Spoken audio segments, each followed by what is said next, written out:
Today we are going to learn a new bind off. I call it the Twisted and Broken Ribbed 1x1 Sewn Kitchener bind off. And yes, that is a mouthful. Okay, so basically what you need to do is have a length of yarn that is approximately 3 times the circumference of what you need to sew off. I find that a little bit unwieldy, so I like to do shorter versions just so the yarn stays crisp. And then I just do like a join afterwards. Like when I start running close to the tail, I just do a join, right? And that way you're not pulling like so much yardage, oh my gosh, yardage through your piece. Okay, so you will need a tapestry needle. I find the one with the bent hook with a bit of a blunt end the best. This is worsted weight yarn that I'm using, Cascades 220 in Providence.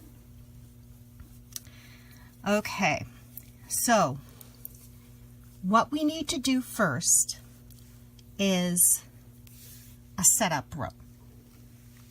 The setup row is basically moving all knit stitches to one needle and moving all purl stitches to another. And I'll be right back with you. It's best to use a double pointed needle when you're doing this and in the size of your working needle. And my working needle here, I believe, is the 4.5. So I'm going to use a 4.5 double pointed needle. And I'll be right back. Okay, so I have a double pointed needle and I'm going to use my working needle as well. What we're going to do is we're going to hold them together like this. And we're simply going to slip purl-wise, tip to tip, the stitches. Now I am going to put the knit stitches on the double pointed needle and the purls on my working needle.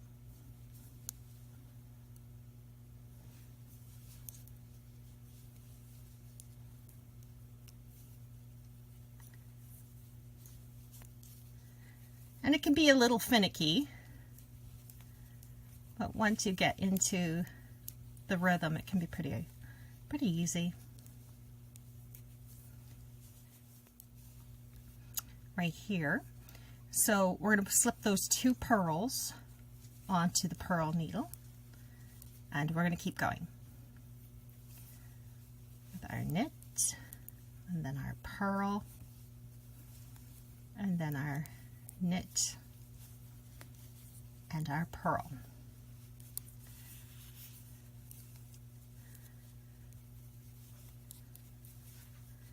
By separating the 2 types of stitches, it will make doing the sewn bind off ever so much easier, and it will make it look very, very pleasing.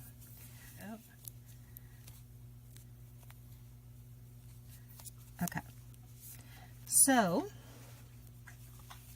you can see I have my work knit stitches on the 4 needle.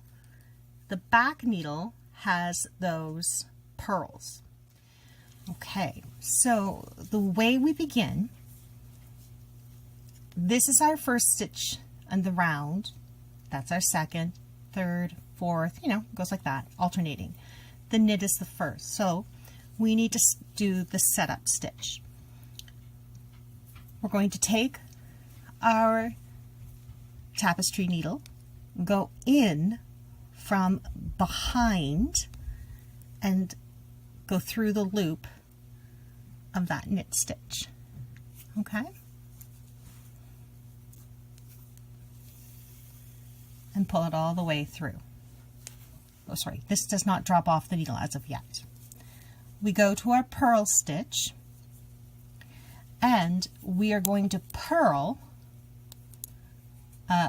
we are going to come in from behind as if we're knitting through the legs of that purl, like so.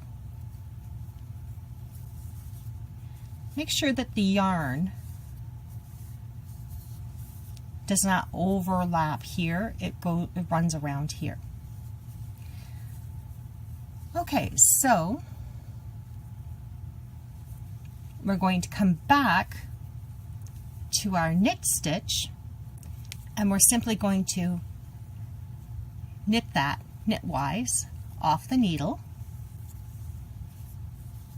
pull, and then into the knit stitch behind. We're going to come from behind and through the legs, like so.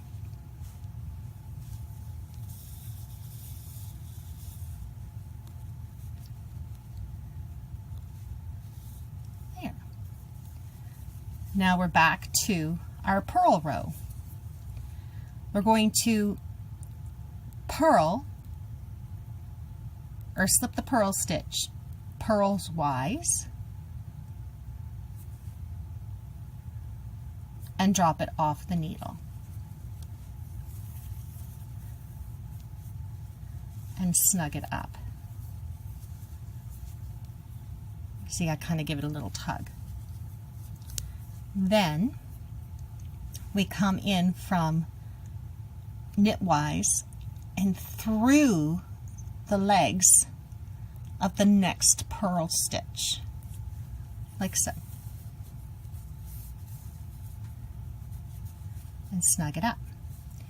Now we're back to the knits.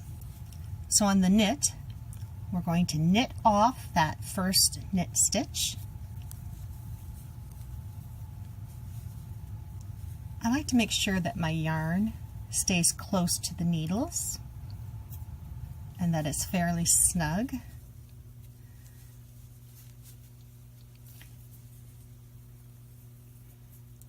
And then with the next knit stitch, I come in from behind and up through those legs.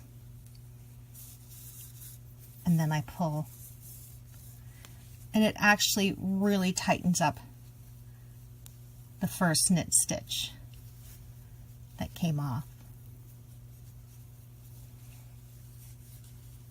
Back to the purl.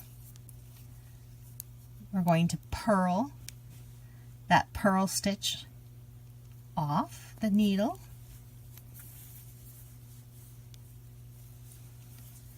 And then set up the next purl stitch from coming behind knitwise through the legs.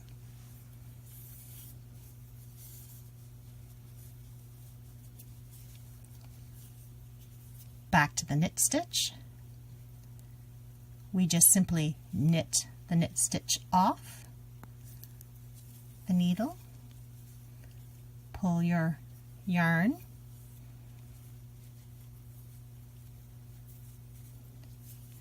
and then we're going to do coming in behind by setting up the next knit stitch, come in from behind up through the legs, and we pull it snug.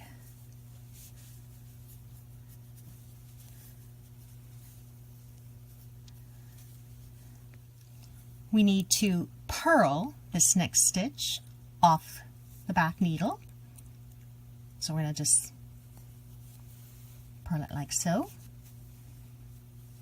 and then set up the next purl by coming in through behind, knitwise, I guess you can say. And then we go back to the front.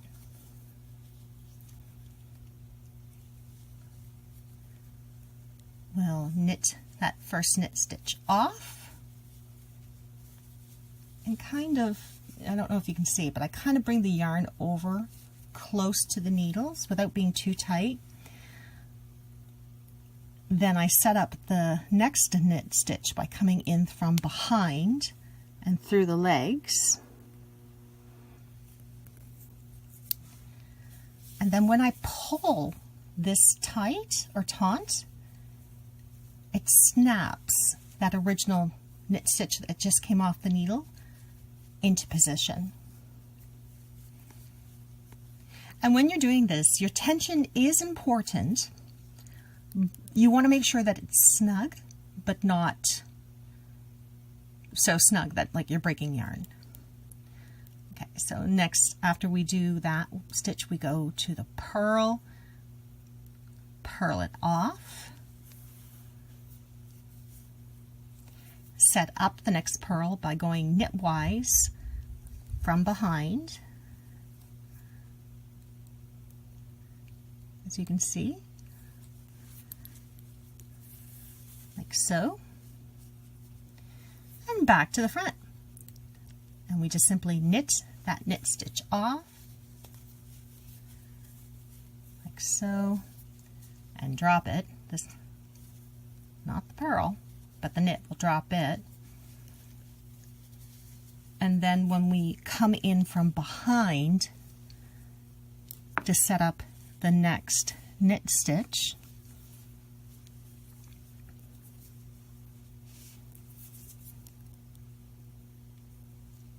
as you can see, sometimes it gets a little tight depending on how tight your stitches are. I am a very tight knitter, so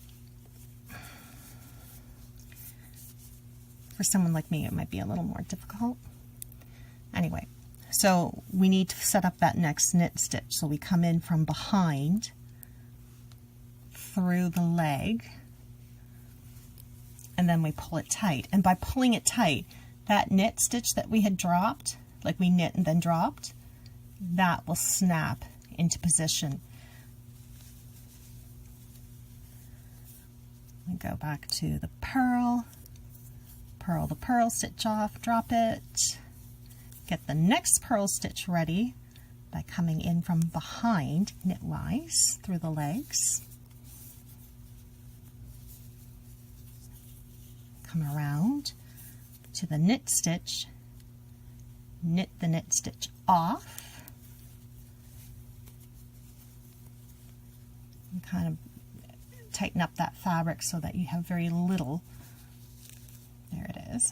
It's still not super tight, but it's tied up against the needles. And then come in behind the next knit stitch to set it up. And when we do that, then we tighten, and the knit stitch falls into place. Lovely. Back to the purl, drop it off, and then set up the next purl, like so, and pull tight. Now we knit this next knit stitch off,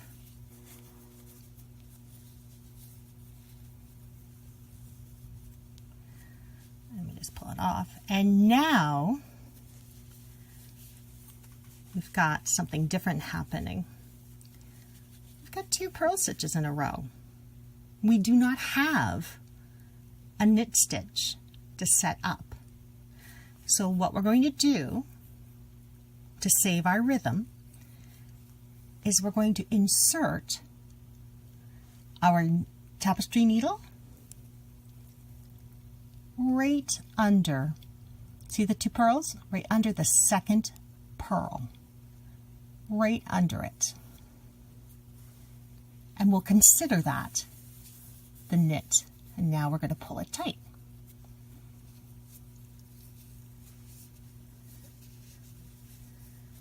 And as with our usual pattern, we're going to purl the purl stitch off, set up the next purl stitch by going through the back of it, as we did before, pull that tight. You can see my yarn starting to get, it's almost time to add a piece onto my darning needle. Okay. So that last purl stitch of the 2 pearls, it's now set up. Then we come to the forward, and then we're going to set up that next knit stitch. Normally we would have knit it off, but it's not set up to do that yet. So we're going to go in from behind,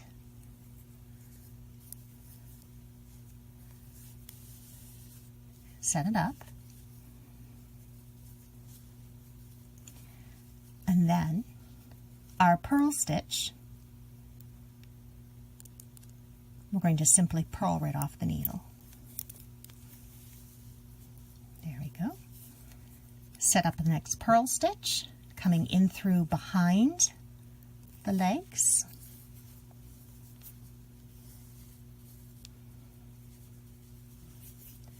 And now we're back to our usual rhythm. Knit off the first knit stitch. Snug up those yarn, not too snug.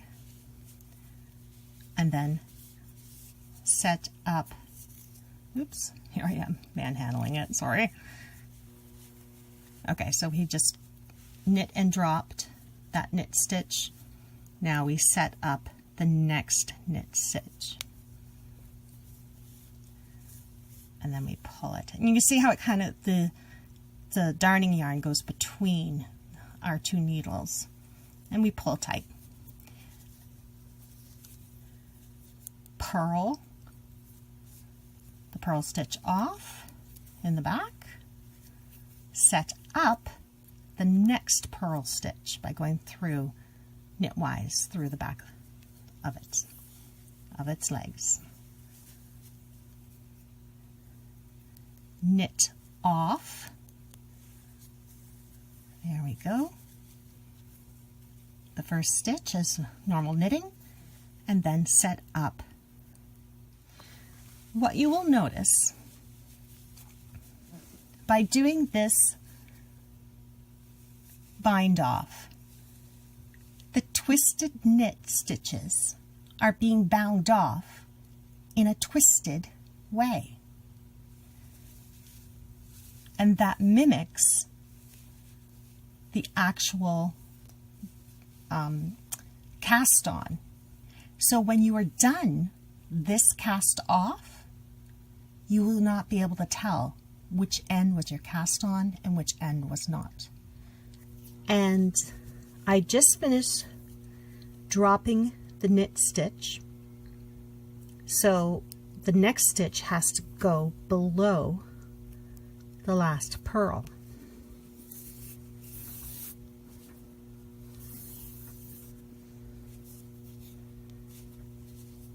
Okay. Then we purl the stitch and drop.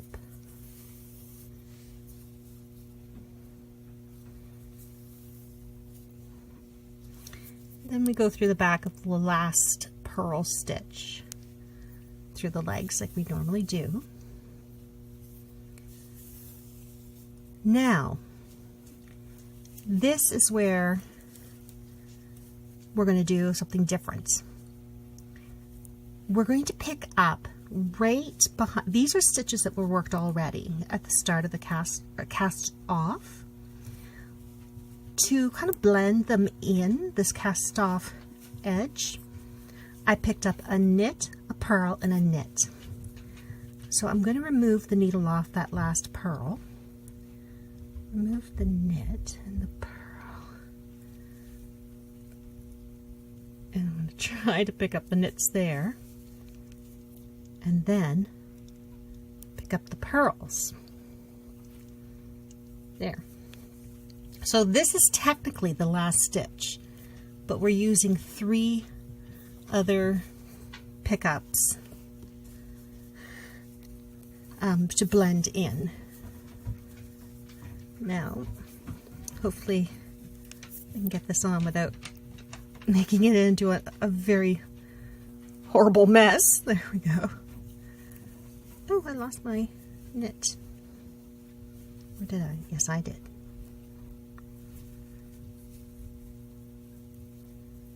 Okay. So, as we know, after we do the through the back of the leg purl, right after the 2 purl stitches we do through the back of the knit.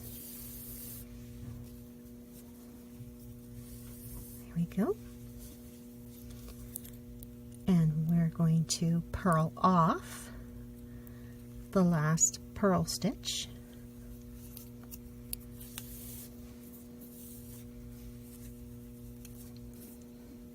And drop it. There we go. Through the back of the legs of that extra purl that we picked up, and just pull. And now we're going to go knit off that extra stitch, knit stitch we picked up.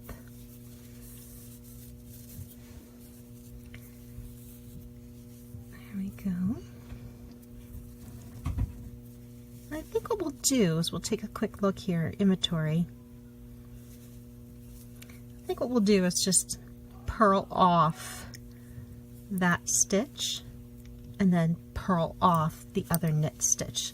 Those were just pickups to help blend in. And now I'm just going to pick up some of these stitches along the front seam. Not too far, just a few. Maybe I'll go over that purl. It's easier to pick up the knits. There we go.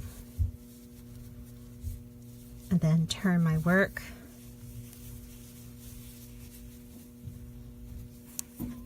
And just kind of pick up some of the stitches from behind that nice rolled edge.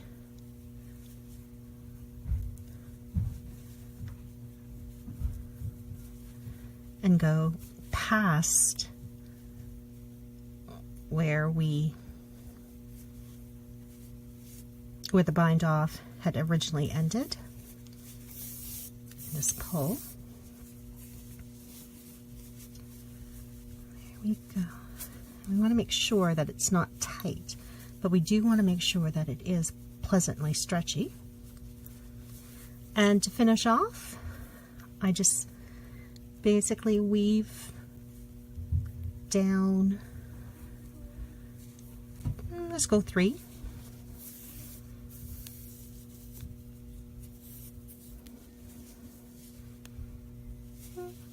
Maybe I'll go up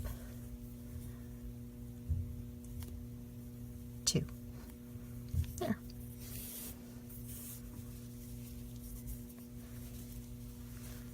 And we're done. So I could I don't have my scissors, but I could certainly snip right there and you would never be the wiser. And that is how you do the the sewn bind off.